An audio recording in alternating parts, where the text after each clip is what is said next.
Hey guys, Matt from On Guard. This is my buddy Owen, and recently I got asked to show some of the Ashi waza stuff we're doing from seated. So Ashi waza is just foot technique, and I've noticed it's added an extra layer in front of my seated guard so that my opponent has to get past that layer before they can even start to flank me or step in the middle or put me on my back. So instead of just gripping with 2-on-1s with my hands, I can make the first contact with my feet. So it looks something like this. So again, and all this stuff I recommend, I did not come up with this. This is Gordon and Danaher's stuff and just how they sort of structure their seated guard, or my interpretation of how they structure their seated guard, right? So again, anytime Owen's stance is squared, I can go into a double kuichi and put him backwards, or I can pull him forward into Ashi, right? So that's kind of our main play from here.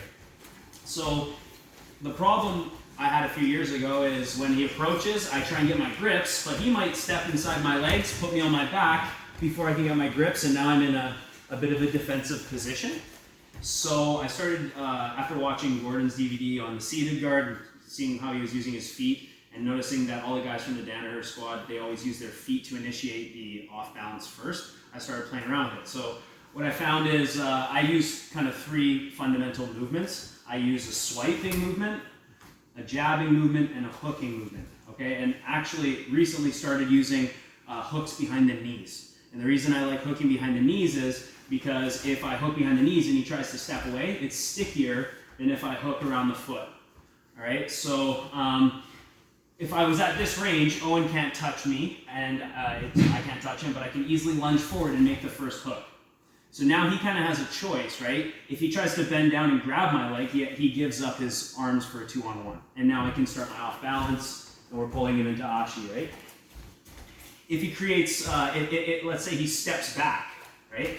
I can continue to follow him and replace my hooks behind his knees. So it looks something like this. I made a first hook, he makes space, and now I'm in on his legs, right? So if you ever watch like Gordon, Taza, and Nikki, they're always pulling themselves into the legs. I was always wondering, like, how are they making that first contact? It's because as soon as I make a grip, he has to make a defensive movement, right? He can't just strip my grip, and he can't just step out. If he steps out, again, I'll follow him, and I can also start using ankle picks and things like that, right? So it looks something like this. Again, our goal is always to expose his center. So with a staggered stance, it's going to be hard for me to expose his center line, so I need some kind of an off balance before I can expose his center line. Let's say he tries to step in the center. I can block him, and as you can see, he takes a step forward quite often, okay? A lot of the time your opponent's coming in hard, I block him, and now we have a squared stance. Right, so that's a very useful way to get into double kuichi. As well, if he comes in and I swipe his foot, so step in, whoops, I missed it. He steps in, I can swipe his foot, and again, go into double kuichi. So I'm kind of anticipating his lead leg, and I can go into the off balance right there. I could also come in and just make a hook behind his foot. So now he has to kind of make a choice what he's going to do. If he steps this way, he could step that way. If he goes like this, I can make him take a step with the Ashi and expose his back. A little tricky. It takes some practice, okay? He could also square up to me, in which case we just go into our double kuichi Ashi garami attacks, right? If he tries to turn away from here, it's so easy to ankle pick the guy. And now I can come up on top and wrestle up from there. Or if I do this and he decides to turn away, I can take the grip and start pulling him back into Ashi, right? So I always have those options for me. I can always make the first contact. So again, if I don't use my feet, I'm kind of here in my staggered stance, and he might start blitzing me. Look, he's already in my range, and he's going to start putting me on my back, and now this isn't where I want to be. But if I use my feet, he engages me. Go ahead.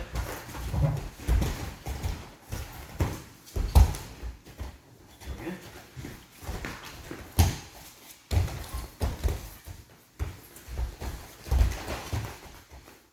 All right, so anytime he's like 2 feet away from me, I immediately just start lunging in and making a hook.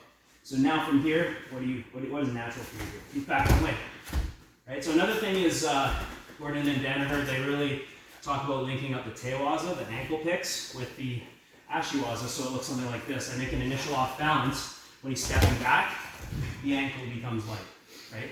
So one thing that really helped me is understanding when the ankle is going to become light. So if I went to pick this ankle and I miss it, and he steps back, now this ankle will become light, because his weight will always transfer that foot. Right? So when he's moving side to side on me, there it is, right? There it is. Ankle pick, start entering his legs. Boom, boom, right?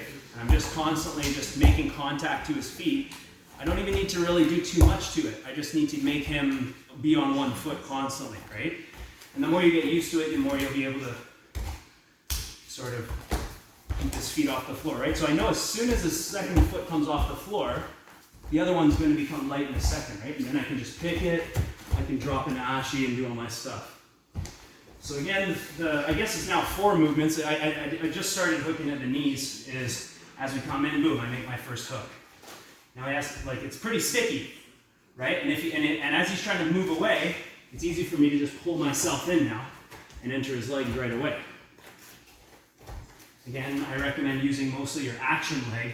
Your post leg will be the one that's moving. If he tries to flank you, I need to have my post leg on the floor so I can move, and then I can make him take those steps, wrestle up from here, right, boom, boom, boom.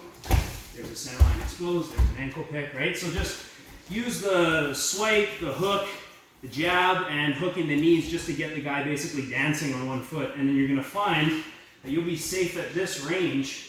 Right now I can't grab him, he can't grab me, but what I could do, I could tap his foot. Right? I'm in, he turns away. And just continuing my cycle there as long as I can make the first contact with my partner. Play with it and yeah, drop comments.